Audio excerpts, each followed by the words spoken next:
Welcome to the Pike Breakdown Lane. You break down, and we point and laugh. Just like the other Pike 100 FM. The Pike. All right, yeah, a little late on this Friday. We had to qualify someone for the Tool tickets. We're getting those, and we have a tie for the Think Fast round, so we have to get those folks on the phone. We'll do a coin toss in a little bit here. Cool. Live on the air. See who gets our last pair of tickets to see Tool over at the TD Garden. Right now, though, we do this every Friday. It's the Pike Breakdown Lane, as we like to call it. Your chance to voice whatever you feel like voicing. We're there for you 24 hours a day, 7 days a week. So let's hear the best of the messages you left this week.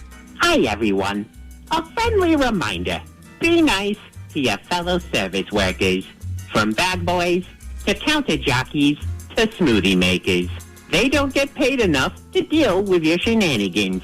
And remember, if you act like a silly goose in public, chances are the person next to you has a camera. They will record your antics. They will post them online. And you will lose your six-figure job at Merrill Lynch. Love one another. Stay safe. Can I just say, well, first of all, that person's right. I was going to say he's right. Not sure if that's a man or a woman. Anyway, can I just say, aside from that, we don't use the word shenanigans enough, I think. No, we don't. We should use shenanigans more. And malarkey. Yeah, two really fun words to say. I will thank that person for listening to my newscasts, because clearly he got the messages. There you go. He encapsulated the stories perfectly. Right, there you go. Exactly. That's pretty much a summary of the stories from the past 2 years right there. It's 7 degrees out right now. That's such a low number. Well, I guess it's a high number if you're comparing it to the amount of hits Neil Young got on Spotify today. Oh. Yeah. Pull that one up, Jamie. Oh. Okay, so, yeah, the whole deal there is, so Neil Young, Spotify took down Neil Young's music. Neil Young told Spotify he doesn't want to be on the same platform as Joe Rogan, who he believes allegedly is spreading misinformation about COVID and COVID vaccines. Right. A lot of people are now like, I'm Team Neil, I'm Team Joe. This is not about teams, okay? First of all, Neil Young's got other platforms that he's got his music on, like Amazon Music and his own Neil Young archives, right? He wanted to get off Spotify. He's never been happy with their sound quality. And this kind of gave him he had to go to his record company. He's going to lose 60% of his streaming revenue comes from Spotify. And he's going to lose that. But I think he just wanted to leave anyway. And make his message, his message out there, which is... Right. It's what a protest singer does. Yeah. Right? Brings attention to issues he cares about. And Joe Rogan... He has 11 million podcast listeners. Fine. And Spotify has $100 million tied up in him, so he's not going anywhere. They're not going to give him up. So there's really no victims here. Right. I'll just reiterate what I've been saying all week about this. If you get your medical advice from either of these guys, you should definitely seek a third opinion. All right? That's all I'm going to say.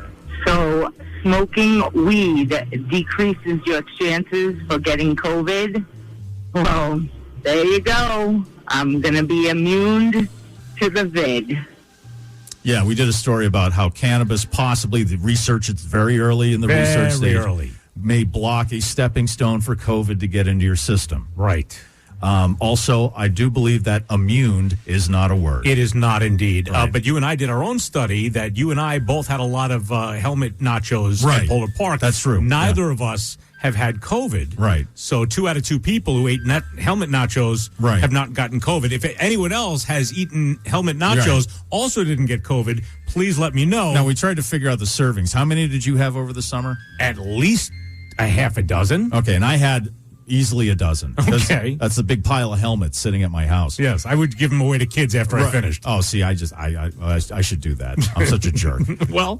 So anybody else who's had maybe 7 or more helmet nachos and still has not gotten COVID yet, we can do our own very contribute to my study. Yes, please. And much like Joe Rogan and Neil Young, you shouldn't be getting any kind of medical advice from either of us.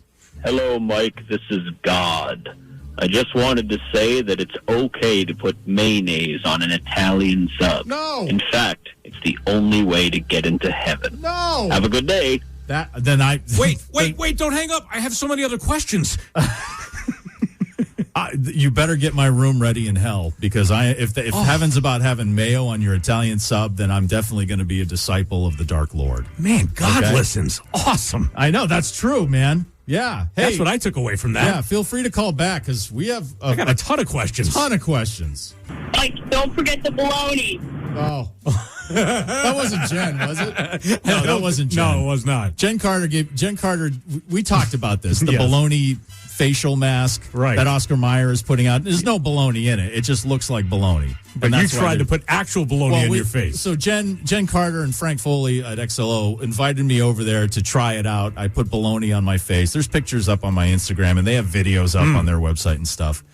But then she comes in here and gives me a hard time, because I said I'd take home the rest of the bologna because she doesn't like it, which makes me suspect of her. And then she came in and gave me a hard time about not taking it. The bologna's still in the fridge. For like 4 days. Yeah. I brought it home. Me and my daughter had bologna sandwiches. We watched the end of Ozark. My point was, if it was chicken wings or a pizza or a cake or a pie, you would not have forgotten it the first day. No, I don't know. I love bologna. I do. I don't know.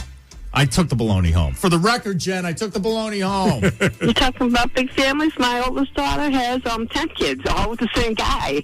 And it's like they've been married since 1994, together since 1988.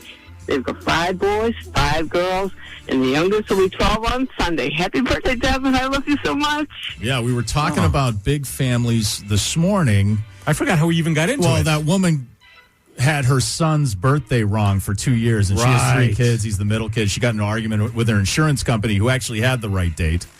And then we started talking about big families, and I said anyone with more than 2 kids is a superhero to me. And then people started texting in. It's like, I know someone who has 18 kids in their family, and then I know someone with 13 kids and stuff like that. I want to talk to the woman who has 17 siblings. Yeah, I can't even. If we can get her on the air. Can't even imagine. Mike! Mike! Don't forget the bologna! All right, jeez. I took